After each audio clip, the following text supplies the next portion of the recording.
આજનો વિષય બહુ વિશિષ્ટ છે.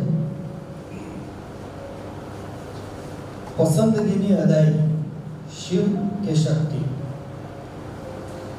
સૌથી પહેલા તો આ વિષય વાંચતા જ આપણને આશ્ચર્ય થાય કે આ કઈ ટાઈપનો વિષય છે, આમાં શું કહેવા માંગે છે. આ કોઈ આધ્યાત્મિક વિષય છે કે આ આધ્યાત્મિકની સાથે કોઈ મોટિવેશનલ વિષય છે? પણ એનું બહુ વિશદ વર્ણન શું કહેવા આપણે માંગીએ છીએ તે ડિટેલમાં આપ સૌની પાસે પહોંચેલા મેસેજમાં મળી જાય છે. આજે મારે આપની સાથે જે ચર્ચા કરવાની છે તે એ છે કે ભગવાને દરેક વ્યક્તિઓને એવી એક વિશિષ્ટ શક્તિ આપી છે. એક ક્રીચર્સ છે, પ્રાણી જગત છે. એ પ્રાણી જગતમાં માણસ એ શા માટે બીજા અન્ય પ્રાણીઓ કરતા અલગ તરે છે એના લાઈનસર કારણો આપી શકાય. પણ એમાં 3 મેઇન રીઝન જો જોવા હોય તો કદાચ આપણે એમ કહી શકીએ કે પહેલું રીઝન એ છે કે પાવર ઓફ સિલેક્શન. પસંદગી કરવાની ક્ષમતા એ ભગવાને માણસને આપી છે, એવી પશુઓને નથી આપી. આપણને ખબર છે કે ભાઈ આ જગ્યાએ આ કાર ઊભી છે તો એ જગ્યાએથી મારે ફરીને જવાય, પણ આ પશુઓને એ ખ્યાલ નથી આવતો, એ ત્યાં જ ઊભા રહે છે, માણસે ફરીને જવું પડે છે. વાત એટલી છે કે પાવર ઓફ સિલેક્શન એ વસ્તુથી માંડીને વ્યક્તિ સુધી, ઘટનાથી માંડીને રસ રુચિ સુધી બધે જ ફેલાયેલો વિષય છે. બીજો એક અદ્ભુત એસ છે જે ભગવાને આપણને આપેલું છે, જે પાવર ઓફ સેક્રિફાઈસ, સમર્પણની ક્ષમતા. કોઈ જગ્યાએ એ જોવામાં આપણને નથી આવતું કે કોઈ પશુએ એક યુનિયન બનાવીને આર્મી બનાવી હોય અને પોતાની રક્ષા ઊભી કરવા માટે એને કોઈ આયોજનબદ્ધ તાલીમો લીધી હોય. તો દેશને માટે અથવા પોતે જેને સિદ્ધાંત ધરાવે છે એને માટે એના મનની અંદર સમર્પણની જે ભાવના છે એ માત્ર મનુષ્યને આપવામાં આવે. Power of sacrifice, power of selection. અને એક અદ્ભુત બાબત જે ભગવાને આપણને આપી છે એ છે પાવર ઓફ સ્માઇલ. આ જે વસ્તુ છે ને, મોટા ભાગના લોકો એ ખબર નહીં આજના જબરદસ્ત ટેન્શનના યુગની અંદર જાણે હસવાનું ભૂલી ગયા છે. એને હસાવવા પડે છે, એને હસવા માટે જુદા જુદા નાટકોના સહારા લેવા પડે છે, એને મિમિક્રીના સહારા લેવા પડે છે. વાત મારે એટલી જ કરવાની છે કે જ્યારે આપણે 3S ઉપર જરા ઊંડા ઉતરીએ તો આપણને એટલી વાત તો સ્પષ્ટ થાય છે કે બાકીના જે 2S છે એ આખરે તો આ સિલેક્શનના S ને આધારે છે.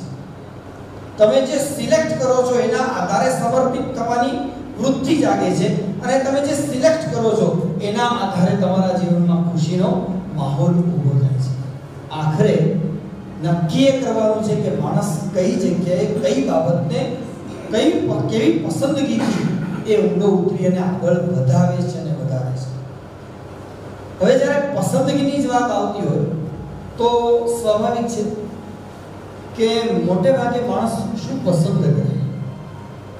આપણે ત્યાં શાસ્ત્રોએ 4 વાત કરી. 4 કરણ છે. કરણનો અર્થ થાય છે સાધન. કરણ એટલે સાધન. બાહ્યકરણ એટલે બહારના સાધન, અને અંતઃકરણ એટલે અંદરના સાધન. જે આ બહાર ઇન્દ્રિયો આપણને જે દેખાય છે, પંચ જ્ઞાનેન્દ્રિય, પંચ કર્મેન્દ્રિય, એ બહારના સાધન છે. એવી રીતે અંદરનું જે સાધન છે એ 4 સાધન બતાવે. એક મન, બીજું બુદ્ધિ, ત્રીજું ચિત્ત અને ચોથું અહંકાર. એમાં આ મન અને ચિત્ત અહંકારને અત્યારે સાઈડમાં રાખી ફક્ત બુદ્ધિ ઉપર વાત કરી. બુદ્ધિ જેને ઇન્ટેલિજન્ટ અથવા ઇન્ટેલિજન્સી અથવા સ્માર્ટનેસ અથવા બ્રાઇટનેસ અથવા બ્રિલિયન્ટનેસ આવા બધા શબ્દોથી આપણે ઓળખીએ છીએ. હવે આ જે બુદ્ધિની ક્ષમતા છે એ માણસ ક્યાં વાપરતો થયો, સમજવા જેવી વાત છે. તમે જોશો તો ખ્યાલ આવશે ઘણા વર્ષ પછી મિત્રની સાથે મિત્ર ભેગો થયો, ઘણા વર્ષ પછી ભેગો થયો. એટલે પેલા એ બહુ જ આગ્રહ કર્યો કે ભાઈ તું મારા ઘરે તારે જમવા આવું જ પડે. એટલે પેલા ના પાડી કે ભાઈ મારે બધું ગોઠવણ થઈ ગઈ છે, ના ના કે મારા ઘરે તો જમવા આવું જ પડે. તો કે સારું હું આવીશ, તમારા ઘરે જમવા આવીશ, પણ કે મારી એક વિનંતી છે. કે શું? કે તારે જે બનાવવું હોય તે બનાવજો, પણ શીરો નહીં બનાવ. તારે શીરો નહીં, મને શીરો ભાવતો નથી. એટલે કે વાંધો નહીં, શીરો નહીં બનાવું, પણ તને જાણ ખાતર કહી દઉં કે અમારા ઘરનો શીરો આખા ગામમાં વિખ્યાત છે. એટલે તું ચાખી દો છે, ભલે હું બીજું બનાવીશું, પણ તું ચાખી દો છે. તો પેલા કીધું કે સારું, પણ મારે માટે બીજું બનાવજો, તમે જે શીરો બનાવતા હોય તો બનાવજો.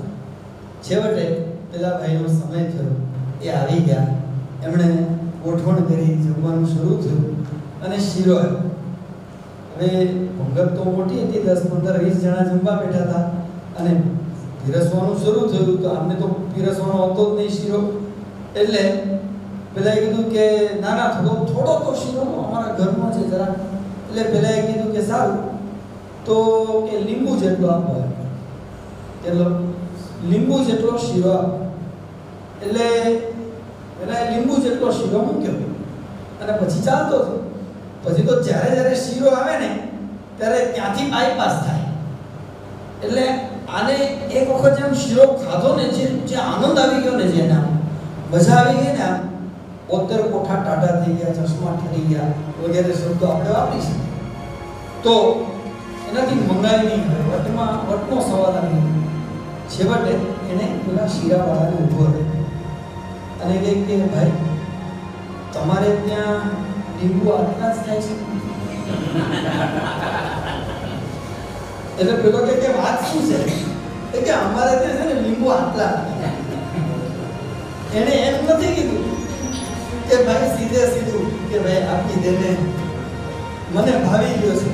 મૂળ વાત અહીંયા આવે છે, માણસ પોતાની બુદ્ધિનો ઉપયોગ શેને માટે કરે છે? मात्र अंगत स्वार्थना पोषण। तो आज की वीडियो आपको कैसी लगी कमेंट करके बताएं, वीडियो को लाइक करें, चैनल को सब्सक्राइब करें और नोटिफिकेशन के लिए बेल आइकन पे